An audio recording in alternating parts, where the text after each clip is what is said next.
കിരണും കല്യാണിയും അങ്ങനെ അവസാനം വിവാഹിതരായിരിക്കുകയാണ്. രഹസ്യമായി അവർ അമ്പലനടയിൽ ചെന്ന് ആരുമറിയാതെ വിവാഹം ചെയ്യുകയാണ്. കിരൺ കല്യാണിക്ക് കൊടുത്ത വാക്ക് പാലിക്കുന്നു. കിരണിന്റെ വീട്ടിൽ നിന്നും കല്യാണിയുടെ വീട്ടിൽ നിന്നും ശക്തമായ എതിർപ്പുകൾ വരുന്നതോടുകൂടിയും സരയുവിനെ വിവാഹം ചെയ്യേണ്ട ഒരു അവസ്ഥ വരുന്നതോടുകൂടിയും ബൈജുവിനെ കൊണ്ട് കല്യാണിയുടെ വിവാഹം നടത്തുമെന്നുള്ള ഒരു സ്ഥിതി വരുന്ന ആ സമയത്തും, അതുപോലെ തന്നെ കല്യാണി ഊമയാണെന്നറിയുന്നതിന് മുമ്പേ, തൻ്റെ അമ്മ അറിയുന്നതിന് മുമ്പേ തന്നെ കിരൺ കല്യാണിയെ വിവാഹം ചെയ്യുകയാണ്. സോണി പോലും അറിയാതെ വളരെ രഹസ്യമായി കല്യാണിയോട് മാത്രം പറഞ്ഞ് ഇന്ന അമ്പലനടയിൽ വരണമെന്നും അതുപോലെ തന്നെ അമ്പലനടയിൽ വെച്ച് നമുക്ക് വളരെ ലളിതമായ ചടങ്ങുകളിലൂടെ ഒന്നിക്കാമെന്നും അവിടെ വെച്ച് നിന്നെ ഞാൻ താലി കെട്ടി എൻ്റെ സ്വന്തം ഭാര്യയാക്കുമെന്നും കല്യാണിയുടെ കിരൺ പറയുകയാണ്. അങ്ങനെ അവരുടെ നീണ്ട നാളത്തെ പ്രണയത്തിന് ഒരു സാക്ഷാത്കാരമുണ്ടാവുകയാണ്. കല്യാണിയും കിരണും ഒന്നിക്കുന്നു.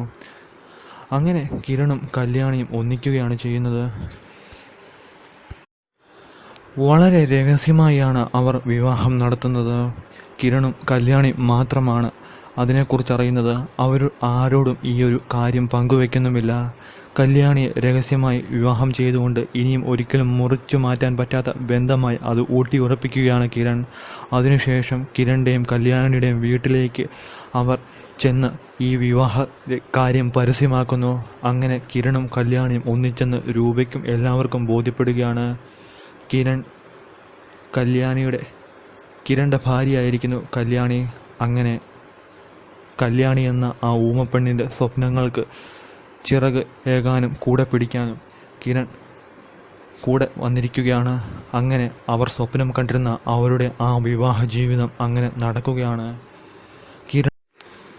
കിരണും കല്യാണിയും സ്വപ്നം കണ്ട അവരുടെ ആ വിവാഹ ദിവസം എത്തിയിരിക്കുന്നു.